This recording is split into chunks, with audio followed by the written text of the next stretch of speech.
Olá, meus amigos, olá, meus irmãos, a graça e a paz de Jesus seja com todos. Graças a Deus estamos aqui mais um dia, podendo aprender com as escrituras de nosso Deus, amém? Estamos dando continuidade aqui em Apocalipse e hoje nós vamos ler Apocalipse de número 17. Olha o que a palavra diz. Um dos 7 anjos que tinham as 7 taças aproximou-se e me disse: Venha, eu lhe mostrarei o julgamento da grande prostituta que está sentada sobre muitas águas, com quem os reis da terra se prostituíram. Os habitantes da terra se embriagaram com o vinho da sua prostituição. Então o anjo me levou no espírito para um deserto. Ali vi uma mulher montada numa besta vermelha, que estava coberta de nomes blasfemos e que tinha 7 cabeças e 10 chifres. A mulher estava vestida de azul e vermelho, e adornada de ouro, pedras preciosas e pérolas, e segurava um cálice de ouro cheio de coisas repugnantes e da impureza da sua prostituição. Em sua testa havia esta inscrição: Mistério, Babilônia a Grande, a mãe das prostitutas e das práticas repugnantes da terra. Vi que a mulher estava embriagada com o sangue dos santos, o sangue das testemunhas de Jesus, e quando a vi, fiquei muito admirado. Então o anjo me disse: Por que você está admirado? E eu lhe explicarei o mistério dessa mulher e da besta sobre a qual ela está montada, que tem as 7 cabeças e os 10 chifres. A besta que você viu era e já não é. Ela está para subir do abismo e caminha para a perdição. E os habitantes da terra, cujos nomes não foram escritos no livro da vida desde a criação do mundo, ficarão admirados quando virem a besta, porque ela era, agora não é, e entretanto virá. Aqui se requer mente sábia. As 7 cabeças são 7 colinas, sobre as quais está assentada a mulher. São também 7 reis. 5 já caíram. Um ainda existe e o outro ainda não surgiu, mas quando surgir deverá permanecer durante um pouco tempo. A besta que era e agora não é o 8º rei, é um dos 7, né? E caminha para a perdição. Os 10 chifres que você viu são 10 reis que ainda não receberam um reino, mas que por uma hora receberão autoridade como reis, juntamente com a besta. Eles têm um único propósito e darão seu poder e sua autoridade à besta. Guerrearão contra o Cordeiro, mas o Cordeiro os vencerá, pois é o Senhor dos senhores e Rei dos reis. E vencerão com ele os seus chamados escolhidos e fiéis. Então o anjo me disse: As águas que você viu, onde está sentada a prostituta, são povos, multidões, nações e línguas. A besta e os 10 chifres que você viu odiarão a prostituta. Elas a levarão à ruína e a deixarão nua.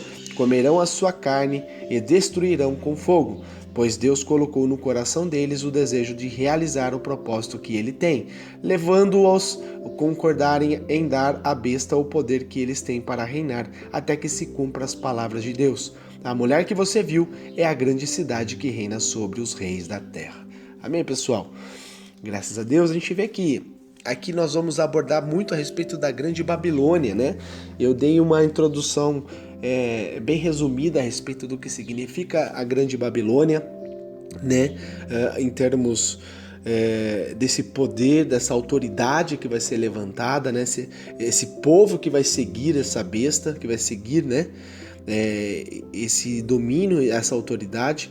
Então a gente vê que aqui em Apocalipse 17, né, é um livro um pouco complexo de se compreender, é difícil de entendê-lo, mas a gente vai ver que João aqui traz, né, essa revelação, traz tudo isso que ele ouviu, que ele enxergou e registrou. Isso faz, né, isso ocorre porque Apocalipse 17 ele se assemelha muito também com o estilo literário que a gente lê lá no profeta Daniel. Então aqui a mistura dessa narrativa entre reis do passado, reis do presente, o rei do futuro, né, nessa profecia, aqui nos remete diretamente ao modelo do livro do Antigo Testamento, que é um pouco mais complexo de se ler, de se compreender. Mas nós vamos estudar aqui o capítulo 17 e, né, focando principalmente nessa figura dessa mulher que é descrita como o quê? A grande meretriz, ou seja, a Babilônia.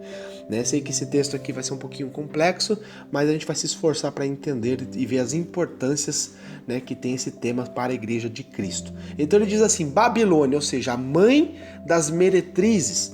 Aqui em Apocalipse 17, né, descreve assim detalhadamente essa figura, né? Vale ressaltar que a Grande Babilônia ela é citada anteriormente, né? Aqui em Apocalipse mesmo 14 e Apocalipse 16 que a gente já leu. Entretanto, aqui em tais citações ela é mencionada muito brevemente, agora enfatizando apenas a predição de sua queda. Então nós vamos aqui encontrar as maiores informações sobre ela. Amém? Então, quem é a grande meretriz do Apocalipse? Nós sabemos que existem diferentes, né, pensamentos, mas nós vamos focar aqui, né, no mais profundo. Agora, a nossa pergunta está dizendo assim, para ser especificamente, o que é a Grande Babilônia do livro de Apocalipse? Para respondermos essa pergunta, nós precisamos entender, pessoal, que a organização do livro e o estilo literário empregado pelo apóstolo João, aqui em sua composição, né, ela abrange muitas coisas que a gente vê que estão ligadas a outros textos também.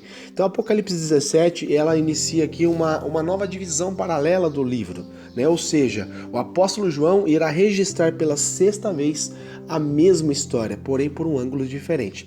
Para saber mais, a gente vai ter que se aprofundar cada vez mais nos estudos, amém? Então, entre o capítulo 12 e o capítulo 14 que nós já lemos, João já havia registrado os inimigos de Cristo e a sua igreja, né? Falou sobre o dragão e seus aliados, ou seja, Satanás, que está descrito na figura de um dragão, que sofreu uma derrota esmagadora ali na morte, né? Na ressurreição e ascensão de Jesus Cristo ao céu, né? Ele foi expulso do céu e lançado à terra. O dragão recruta agora 3 aliados, né? Ou seja, a besta que sobe do mar, a besta que sobe da terra e a grande Babilônia. Então, juntamente com os homens que possuem a marca da besta, o dragão agora e seus aliados, eles desempenham uma perseguição implacável contra a igreja de Cristo. Entretanto, por mais terrível que esse cenário aqui pareça ser, né, aqui Apocalipse mostra que a igreja é mais que vencedora. Pessoal, quando a gente entende que tudo isso é um cenário, né, e que a vitória já é garantida a todos que estão em Cristo, logo nós entendemos, pessoal, que nós venceremos todas estas coisas. Ou seja, tudo é um cenário, né? Cenário, mas cenário real. Por exemplo, Sadraque, Mesaque e Abednego, quando chegou esse cenário na vida deles, aonde veio, né, uma possível corrupção, uma possível prostituição de valores, eles não aceitaram. Eles tiveram a escolha, né, de, se possível, morrer, né? Eles foram, né, basicamente postos à morte. E ali o Senhor deu livramento nesse cenário dentro da fornalha, dentro do fogo, que estava aquecido várias vezes mais. As pessoas que jogaram eles morreram, porém eles que foram jogados dentro do fogo, aquecido, né, ali eles puderam dançar com mais um ser espiritual que estava ali no meio, que é o próprio Senhor dando livramento. Então, pessoal, né, este cenário que nós estamos vendo aqui, né, é um cenário turbulento, é um cenário muito terrível, sim, porém nós, a Igreja de Cristo, nós somos mais que vencedores, porque Cristo venceu e nós também vencemos com Ele. Então é justamente a partir do capítulo 17 que João descreve a queda desses inimigos da igreja, os aliados do dragão. Então, comparando com a ordem que foram apresentados no capítulo 12, 13 e 14, agora o livro de Apocalipse nos mostra essa queda, a queda destes inimigos exatamente de forma inversa, né? Ou decrescente aqui nós podemos dizer. Porque em Apocalipse 17 nós encontramos a história da Grande Babilônia. No capítulo 18 nós encontraremos a descrição de sua queda completa, né? E essa sexta sessão paralela contínua, que está também no capítulo 19, é onde nós vemos que Cristo derrota definitivamente todos os seus inimigos em sua segunda vinda. Amém? Então aqui a gente pode ver que é subdividido em 3 partes, aqui no Apocalipse 17. Primeiro, né, há uma descrição da grande meretriz, da grande Babilônia, né? Na segunda parte nós encontramos aqui a descrição da besta. E por fim, que é a terceira parte, já nos mostra a vitória de Cristo e de sua igreja, juntamente com a interpretação das figuras citadas durante o capítulo. Então o livro de Apocalipse, ele é um livro de contrastes. Nele nós vemos que Satanás, o dragão, tenta de todas as formas imitar a Cristo. Aqui a gente vê que na descrição da Grande Babilônia, podemos ver mais uma vez essa característica. E no livro do Apocalipse, a igreja ela é descrita como uma mulher, uma virgem santa, digna e adornada para seu esposo. Perceba, meus amados, aqui o nítido contraste entre a noiva de Cristo, a noiva do Cordeiro, né, e a meretriz que está descrita neste capítulo. Então a noiva do Cordeiro também é uma cidade, a cidade santa, a Nova Jerusalém. E a prostituta, igualmente, ela é descrita como uma cidade, a mãe de toda a prostituição, a Grande Babilônia. Pessoal, a prostituição aqui é em sentido literal, prostituir valores, prostituir o caráter, prostituir, né, a fé, tudo isso. Amém? Então essa é a Grande Babilônia, essa prostituição de tudo isso. Então ela é uma cidade também, né, que a gente entende nesse comparativo à cidade de Deus, né, que são o povo de Deus que está registrado, que está com a marca de Cristo também no corpo, e de contrapartida a cidade do mundo que está seguindo, né, a besta. Então, enquanto a noiva é a igreja verdadeira, a meretriz aqui ela é a falsa igreja, que se revela na busca humana pelo prazer e pela autorrealização. E nós estamos vendo nos dias de hoje como isso está sendo influenciado na vida das pessoas, né? Essa busca incessante por prazer, essa busca incessante por autorrealização, as pessoas indo nas igrejas, até dentro das igrejas, pessoal, simplesmente para se autorrealizar, para alcançar os seus objetivos, alcançar, né, aquilo que o coração almeja, que não é a salvação, mas é assim, né, se autocompletar. Então, respondendo à pergunta sobre quem é essa meretriz, quem é a Grande Babilônia, nós podemos dizer que ela é a mais do que uma simplicidade. Na verdade, ela possui muitos significados que podem ser sintetizados em uma única, profunda e terrível verdade. Qual seja, a Grande Babilônia é a revelação de toda a concupiscência humana, da busca do homem pelo prazer, pela satisfação e essa sedução do mundo. Então a Babilônia aqui é tudo o que demonstra de mais terrível. O terrível estado depravado e corrupto da humanidade. Né? Essa apostasia escancarada que a gente está vendo. E a inimizade contra Deus, ou seja, isso vai se agravar ainda mais. Né? Então a Grande Babilônia aqui ela é a descrição perfeita e bem detalhada do mundo a parte de Cristo, né? Que concentra toda a sua força na busca por riqueza, por luxúria, por autorrealização. Então a Babilônia possui duas funções muito claras, né? Tentar desviar a igreja da santidade e manter os ímpios na incredulidade. Então, pessoal, perceba o que está acontecendo no mundo hoje. Né? Hoje, no nosso dia, a gente vê claramente, né, que o inimigo dentro das igrejas está tentando desviar, né, o povo a não buscar a santidade, mas buscar o quê? A riqueza, a prosperidade, né, curas. Estão enfatizando tanto para este lado que estão se esquecendo da santidade, porque a palavra diz que sem santidade ninguém verá a Deus. Não é verdade? De contrapartida, lá fora da igreja, aqueles que não estão se importando em buscar a Deus, né, a própria malignidade, o próprio Satanás está induzindo as pessoas que estão para o lado de fora das igrejas a ser o quê? Pessoas incrédulas.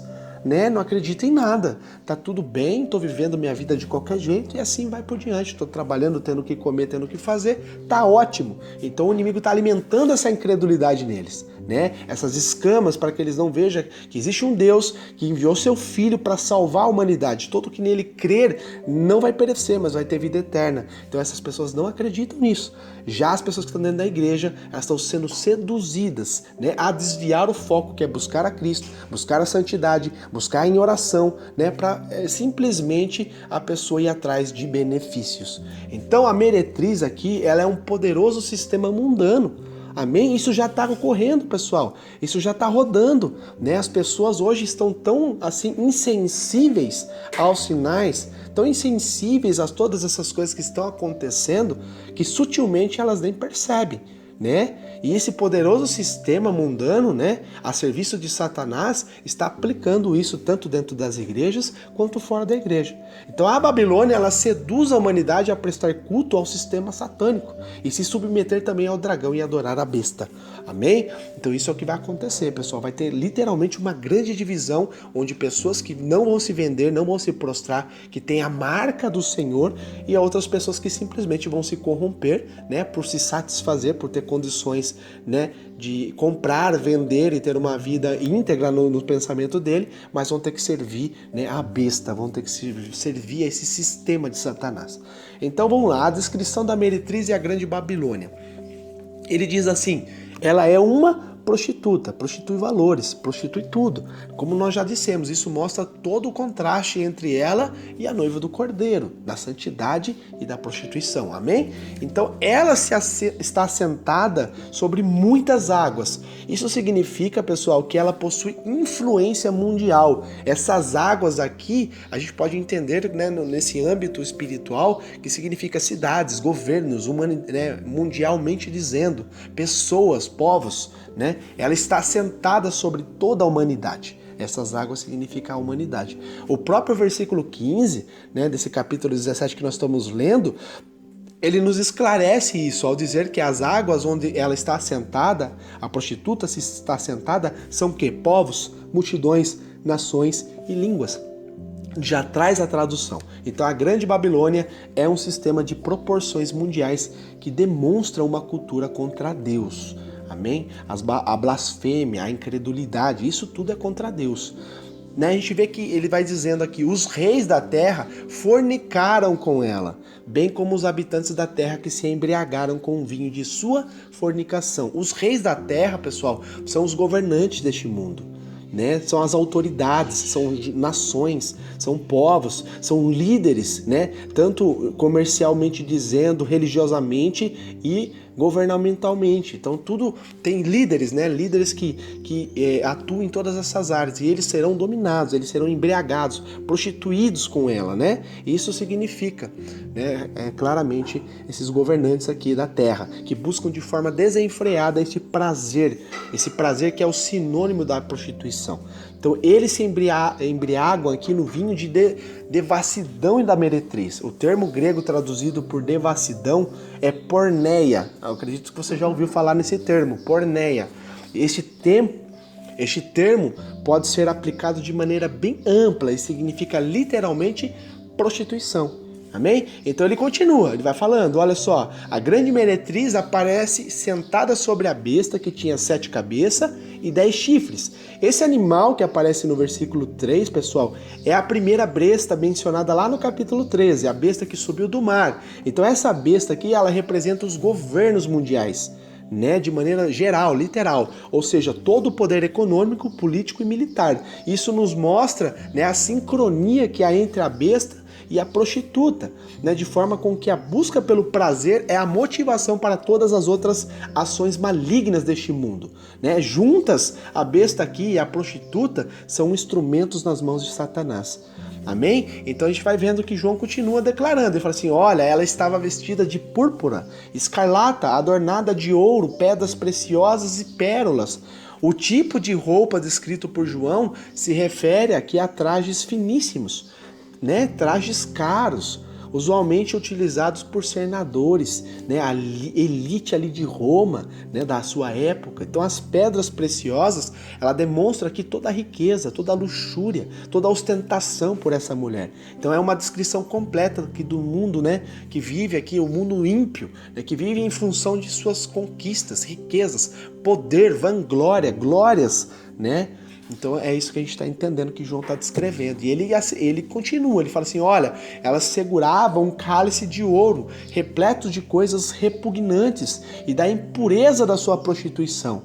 O cálice de ouro aqui compõe perfeitamente a descrição dessa mulher. Ela estava vestida glamourosamente, ostentando riquezas e luxo, e agora possui um cálice de ouro em sua mão. O cálice de ouro transmite a ideia de algo desejado, cobiçado pelo homem, né? Os cálices de ouro eram utilizados geralmente para servir o melhor vinho, mas no caso dessa mulher é diferente. O cálice é de ouro, mas o seu interior contém apenas abominações e devassidão. Este cálice aqui está transbordando com a impureza de sua prostituição.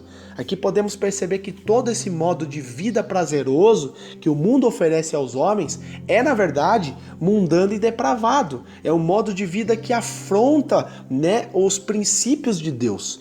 E ele continua, ele fala assim, olha, tinha em sua testa a seguinte inscrição: mistério, a grande Babilônia, a mãe das prostituições e abominações da terra.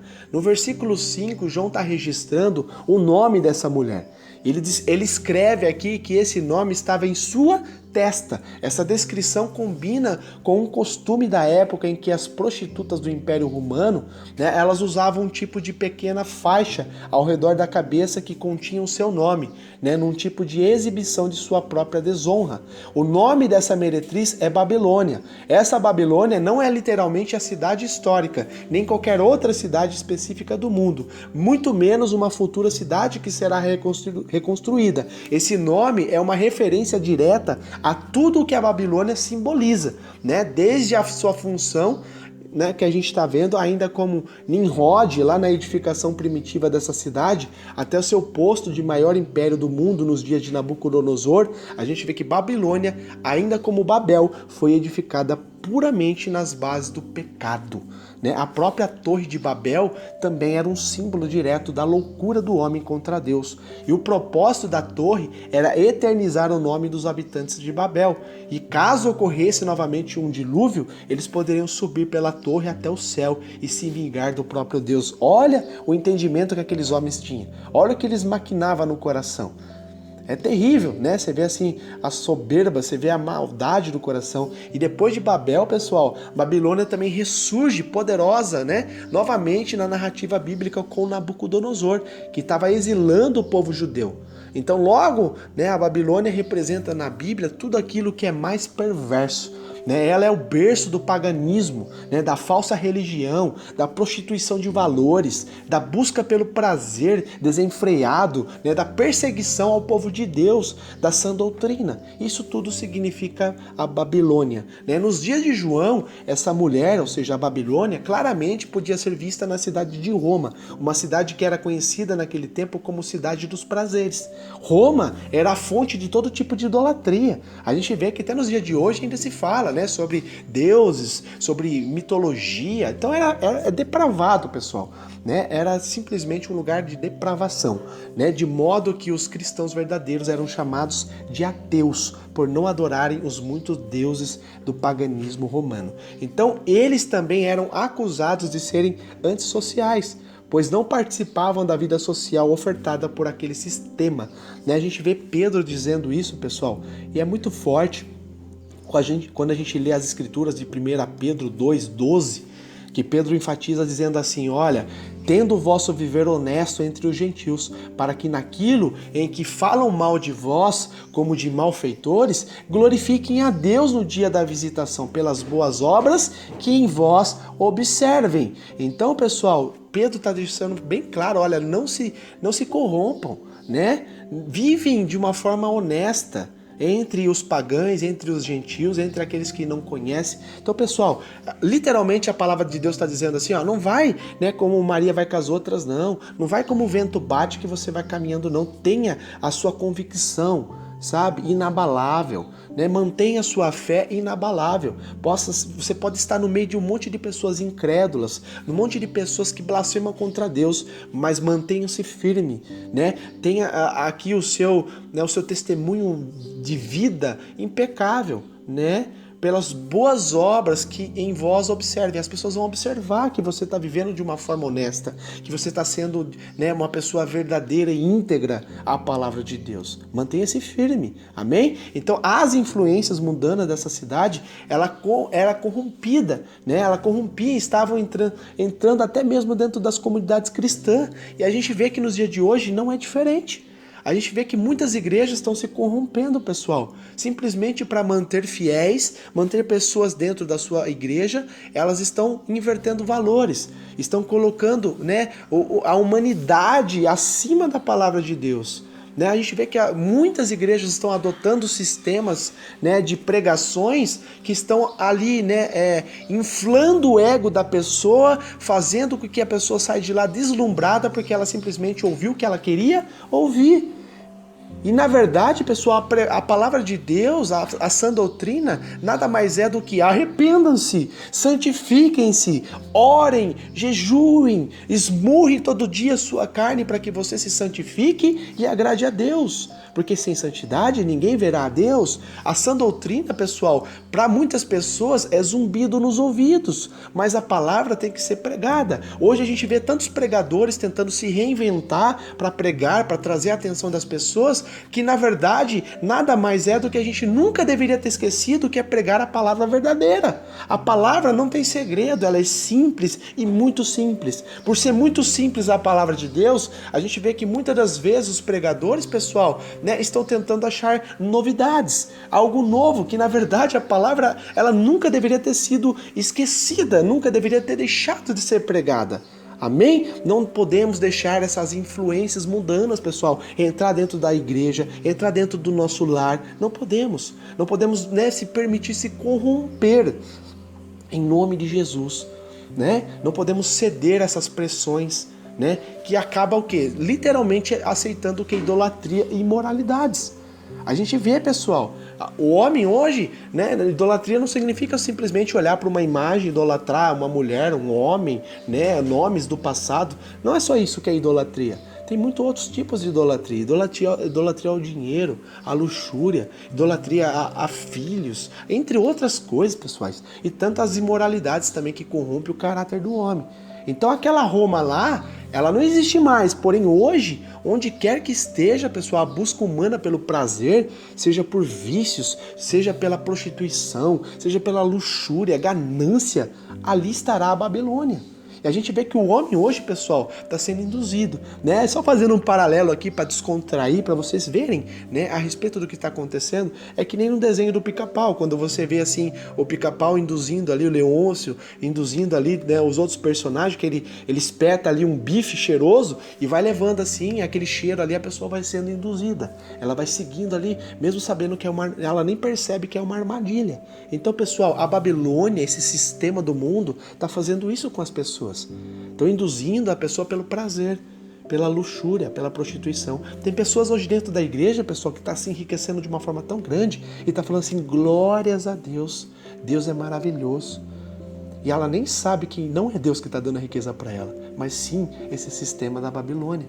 E ela nem está percebendo que ela está sendo induzida para ela ser totalmente corrompida e corromper os outros também. Então, pessoal, tem que tomar muito cuidado.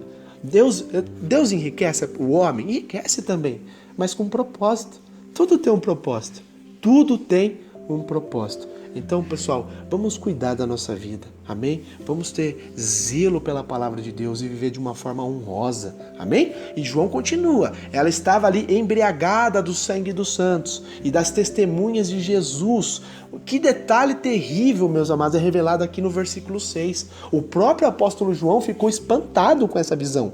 Ele ficou horrorizado, imagina assim o horror dele vendo aquilo. Ela estava embriagada, pessoal, pelo sangue dos santos, pelos mártires, as testemunhas de Jesus que foram mortas, né? Ela estava bebendo o sangue deles. E João ficou horrorizado.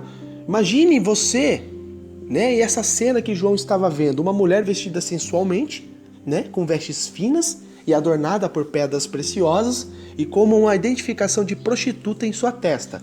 Ela estava montada em uma besta, segurando um cálice de ouro transbordando de abominações. E por último, ela está embriagada do sangue dos santos e das testemunhas de Jesus. Então, ao mesmo tempo em que a Babilônia oferece prazer aos homens, ela também derrama o sangue dos seguidores de Cristo. Isso significa, pessoal, que a busca pelo prazer humano sempre resultará em perseguição à igreja, pois a igreja verdadeira sempre irá se opor ao estilo de vida mundano e corrompido. Então, nessa descrição de João, nós podemos identificar mais uma vez uma referência direta à cidade de Roma daqueles dias, onde os cristãos ali, pessoal, eles eram perseguidos e cruelmente mortos. Mas eles serviam, né, fielmente a palavra, servindo até como, né, a gente vê que naquele momento da história, pessoal, esses cristãos que eram mortos, eles serviam até de diversão para os poderosos do império. Né? Como a gente já disse, Roma era a cidade do prazer, que se embriagava com o sangue dos mártires. Nós lembramos na arena que soltava ali, né, os cristãos ali para os leões comer, e eles ficavam assistindo e davam risada. A gente vê que eles penduravam pessoas no meio da cidade, né, sobre cruzes, tacava fogo neles. Isso era, pessoal, o prazer que aqueles povos corrompidos sentiam em matar as pessoas que verdadeiramente serviam a Cristo. Então, resumindo, pessoal, a Grande Babilônia representa todo esse sistema mundano que se opõe à Igreja de Cristo. Ela é a falsa igreja que conduz ao prazer. É o mundo como centro de sedução maligno.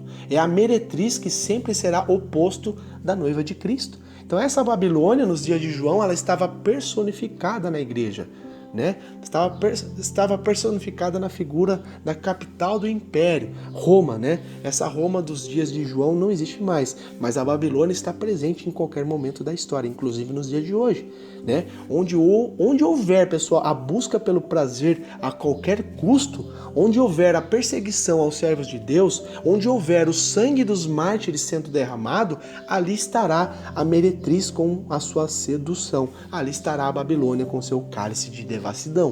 Amém? Então o texto continua com um anjo dando detalhes a João sobre a besta em que a mulher está montada, e não iremos abordar aqui detalhes sobre a descrição da besta, pois já falamos sobre este texto, né? Portanto, recomendamos aqui que a gente possa cada dia mais se aprofundar, pessoal, né? Porque no versículo 14, nós vemos ali como esse sistema maligno juntará forças para guerrear contra o Cordeiro, mas eles serão definitivamente derrotados, pois Jesus os vencerá, e vencerão com ele os seus eleitos. Aqui o anjo informa a João que a vitória de Cristo e de sua igreja já está decretada. Pessoal, eu sempre falo, né, nos ensinos, nas pregações, que quando o Senhor decreta algo, tem uma ordem, pessoal, ela vai ser cumprida de qualquer maneira, né? Quando Deus ordena algo acontecer, está ordenado. Então Deus, o Deus Altíssimo, Todo-Poderoso, já ordenou que a vitória é de Cristo. Então o inimigo ali vai levantar de todas as formas, Babilônia vai tentar seduzir a igreja, vai tentar enganar, mas a ordem é que Cristo já venceu. E todos que estão com Cristo, todos esses eleitos, a palavra tem um significado muito profundo aqui, que está dizendo que antes da fundação do mundo, eles já foram escolhidos para vencer. Pessoal, se a gente for se aprofundar nisso, a gente consegue ter um entendimento que aqueles que é para ser salvo, já está escrito, já está ordenado, ou seja, já está ordenado. Então, pessoal, o meu e o teu papel hoje é manter-se firme, é manter em oração, é manter em santidade, para que, pessoal, a gente não venha perder a nossa coroa, para que a gente não venha se corromper a esse sistema e perder a nossa vitória que já foi decretada. Amém, pessoal? Mantenha-se firme, não se prostre, não venda, né, não venda a sua primogenitura, não vende, né, a sua coroa, não venda, não se corrompa. Não ceda a sua santidade pela corrupção, né, pela luxúria, pela depravação. Não permita isso acontecer, tá bom, pessoal? Mantenha-se firme em oração, em jejum, em santidade, para que você não venha ser pego de surpresa. Então a gente vai continuar agora sobre a queda da Babilônia. No versículo 16 do capítulo 17, o anjo diz a João algo muito curioso. Ele fala assim, algo intrigante. Ele começa a informar a queda da Babilônia e a destruição da meretriz. O que é curioso é o modo como isso acontece. O anjo diz assim, que a besta, juntamente com os seus governantes, odiarão a prostituta. Olha só, eles a despiam, eles comerão a sua carne e a destruirão com fogo. Aqui nós vemos que os inimigos de Cristo e da igreja destroem-se uns aos outros para cumprir os propósitos soberanos de Deus. Né? A gente vê, pessoal, que Deus é tão poderoso, como a gente vê nas escrituras, né, do Antigo Testamento também, muitas das vezes, quando levantavam-se inimigos ali contra o povo de Deus, né, e ali, né, o rei se prostrava e clamava, Senhor, aquele povo está blasfemando contra ti. Aquele povo está insultando o teu nome, né? E o próprio Deus vai ali e levanta, né, o anjo e mata 185 mil homens. Outra vez também o próprio Senhor traz confusão entre ali o exército inimigo, e eles se matam entre si, sem o povo de Deus colocar a mão na espada, a mão na bainha. Então, pessoal, aqui isso novamente acontece, né? O próprio Senhor faz com que eles se destruam. O anjo está dizendo que a besta, juntamente com seus governantes, vão odiar esse sistema, essa prostituta, essa Babilônia, né? E eles aqui se despiam, eles vão começar a se destruir com fogo, uns aos outros. Amém? Então, alguns teólogos, eles apresentam essa aplicação primária para essa passagem do contexto histórico daquela época, onde os poderes predatórios e ações do Império Romano acabaram destruindo, né, em última instância, a própria cidade de Roma. Mas aqui nós também claramente vemos uma profundidade maior nessa visão. A descrição dessas cenas nos mostra, pessoal, a busca pelo prazer, a sedução do mundo, ela é autodestrutiva. No final, o homem fica desiludido com seus próprios prazeres, pois os prazeres do mundo são passageiros. né? Isso que o homem tanto almeja, riqueza, sucesso, satisfação, isso tudo passa. Amém? Mas aqueles que estão em Cristo, pessoal, está carregando aquilo que é eterno, a salvação. Então os homens se frustram quando percebem que tudo o que buscaram durante toda a sua vida os levaram à destruição. Nessa hora não adianta arrependimento, não adianta lamentação, é tarde demais. O juízo de Deus já chegou até eles. Amém, pessoal? A gente vê claramente sobre isso também, a mesmo sentido assim de arrependimento, a gente vê na história de Salomão. Salomão começou certo. Salomão começou ali, né, seguindo os passos do seu pai Davi, que foi um homem íntegro, foi um homem fiel a Deus, né? Por mais que errou muito, mas ele foi fiel a Deus. E Salomão, quando ele recebeu aquele dom do Senhor, né, da sabedoria divina, pessoal, foi um homem muito sábio, uma inteligência assim sobremaneira, algo fantástico, né? Que até as pessoas iam lá assistir e falar. Tão profundo era a sabedoria daquele homem, porque não era humano. O próprio Deus tinha dado uma sabedoria divina sobre ele, abriu um leque na mente dele que era profundo. Porém, no fim da vida dele, ele viu que ele usou tudo aquilo, né, para essa perdição. Ele entendeu que tudo que ele tinha ganho de Deus, ele usou nada mais para a vaidade. É isso que a gente está entendendo, que esses homens aqui, eles vão se frustrar porque eles perceberam que tudo que eles buscaram durante toda a vida levaram à destruição. Salomão entendeu também tudo o que ele fez da vida dele durante todo o tempo, os anos, foi nada mais por causa da vaidade. Mas nesse momento da história, pessoal, que a gente está lendo, se esses homens que seguiram essa meretriz, não vai adiantar mais agora arrependimento, não vai adiantar mais chorar, porque foi tarde demais, o juízo de Deus já chegou. Então no capítulo 18 aqui do livro de Apocalipse, que nós vamos ler amanhã, temos uma descrição bem mais detalhada da queda da Babilônia, né? Ao todo, são 7 mensagens de julgamento contra a Babilônia. Primeiro, há 3 mensagens angelicais aqui, né, da condenação, que a gente lê em Apocalipse 17, do 7 ao 18. E no Apocalipse de amanhã, do 18, a gente vai ler também. Depois, há 3 lamentos por parte dos homens que o admiravam e estavam comprometidos com essa meretriz. Por fim, há um aviso final e definitivo sobre a queda final e permanente da grande Babilônia, que a gente vai ler amanhã. Então essa descrição está particularmente, pessoal, ligada aos momentos finais da presente era e tão gloriosa segunda vinda de Jesus Cristo. É nesse momento que essa mulher ela é totalmente destruída. Enquanto a Babilônia cai, a Nova Jerusalém se levanta em grande esplendor. Enquanto a prostituta é despida ali, né, e desonrada, a noiva do Cordeiro aparece ataviada, adornada e vestida de linho fino, resplandecente e puro. Enquanto a falsa igreja está condenada, a verdadeira igreja está justificada. Então, para finalizar aqui, nós queremos destacar, pessoal, né, o versículo 4 do capítulo 18 que nós vamos ler amanhã. Mas vou dizer aqui hoje porque é importante. Fala assim, olha, então ouvi outra voz do céu que dizia: saiam dela, vocês, povo meu, para que vocês não participem dos seus pecados, para que as pragas que vão cair sobre ela não os atinjam. Esse versículo, pessoal, é um convite que Deus está fazendo para mim, para você, para a santidade. É um aviso para que não caiamos aqui nas armadilhas da sedução do mundo. É um alerta de que a Babilônia está empenhada em tentar destruir a pureza dos santos. Nas breves palavras aqui, nós somos aconselhados a não nos conformarmos com este mundo, tal como o apóstolo Paulo nos escreveu lá em sua carta aos Romanos, capítulo 12, né, de versículo 2. Vamos ler aqui, Romanos 12, 2. Deixa eu abrir aqui porque não está aberto.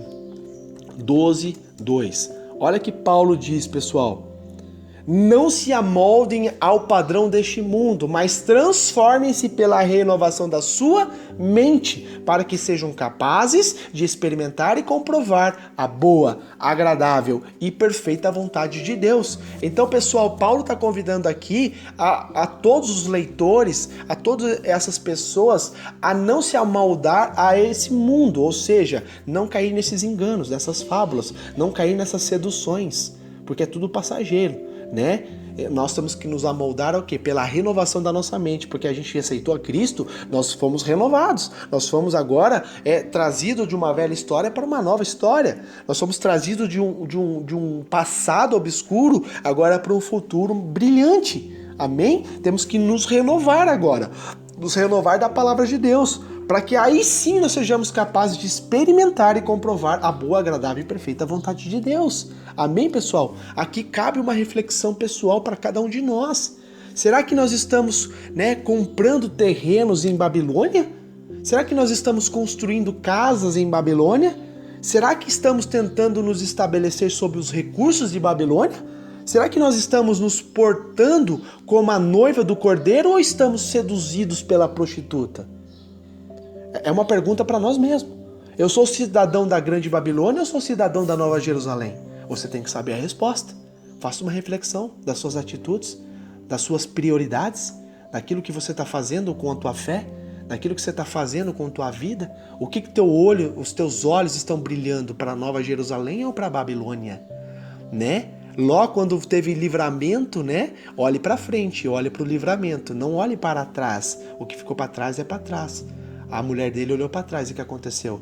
Perdeu, caiu, se corrompeu, perdeu a oportunidade. Então, pessoal, aqui é um aviso para todos nós. Amém? Que sejamos sábios nas escolhas, pessoal. Que não venhamos nos prostituir, não venhamos nos corromper. Santidade e oração, pessoal, é inegociável.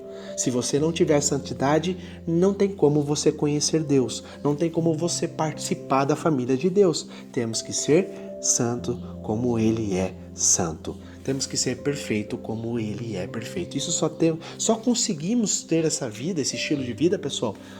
Muita oração, muita santidade, amém? Se despir de todo o velho homem e se revestir agora de Jesus Cristo, das novas armaduras que Ele nos disponibilizou, amém, pessoal? Então mantenha-se firme nas orações, mantenha-se firme, vamos se arrepender de qualquer coisa que desagrade a Deus e buscar sempre, pessoal, a linha, que é o estreito, mas é valoroso e vai nos trazer a salvação. Que Deus te abençoe, fique na graça e na paz de Jesus Cristo.